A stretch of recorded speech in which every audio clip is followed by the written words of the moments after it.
Je suis très clairement un centriste assumé, centriste écologiste depuis toujours, sans étiquette, et je porte une liste équilibrée au centre. Parce qu'à Biarritz, ce qui est important, c'est d'avoir un bon équilibre. C'est pas juste d'avoir des centristes mous dans une liste, c'est d'avoir un peu de gens de droite, des gens du centre, des gens de gauche. Donc nous assumons cette diversité, mais qui est équilibrée, et j'assure justement ce point d'équilibre au centre.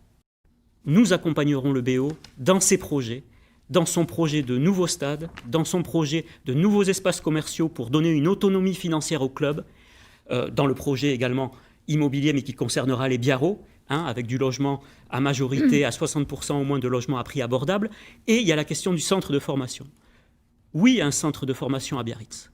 Pour le rugby, mais un centre de formation que je propose du Pays Basque. Parce que si vous voulez trouver des financements, si vous dites demain à l'agglomération, si demain nous sommes élus à l'agglomération, et qu'on dit oui, on veut juste de l'argent pour notre petit centre de formation à Biarritz alors qu'il y a le même à Bayonne, les collègues, ils vont rigoler. Donc, il faut voir plus grand. Alors, un centre de formation, le rugby, ça ne se joue pas qu'à Biarritz, ça se joue au Pays Basque Nord et au Pays Basque Sud.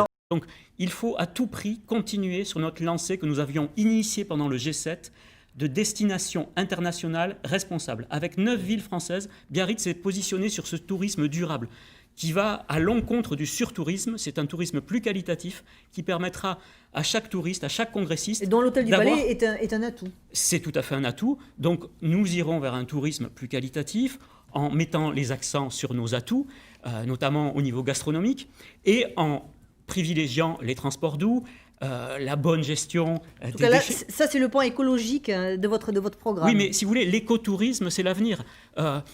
On est en train de dire qu'après cette crise, le tourisme revient au point zéro. Donc il faut réinventer un tourisme, et Biarritz peut être un fer de lance par rapport à ça. J'aimerais quand même faire une précision par rapport à ce qu'a dit Mme Arostegui sur Biarritz Océan et sur la Cité de l'Océan. Aujourd'hui, c'est un établissement qui a été remis à flot, qui fonctionne, qui ne perd plus d'argent. Oui, donc changer de destination, comme vous l'évoquez, c'est une absurdité. Après être passé par Biarritz, Victor Hugo redoutait qu'un jour Biarritz soit prise du mauvais appétit de l'argent et que Biarritz ne soit plus Biarritz. Nous y sommes aujourd'hui. Nous avons le choix entre deux chemins à prendre. Nous sommes à la croisée des chemins. Les Biarros, le 28 juin, auront le choix entre, d'un côté, le conservatisme, l'amateurisme, l'affairisme, et d'un autre côté, l'humanisme, le professionnalisme, le progressisme que nous représentons au sein de notre liste. Ne vous trompez pas, chers Biarros, pendant cette élection du 28, nous représentons la liste qui propulsera Biarritz comme capitale du développement durable, social et culturel. Voyons loin pour Biarritz.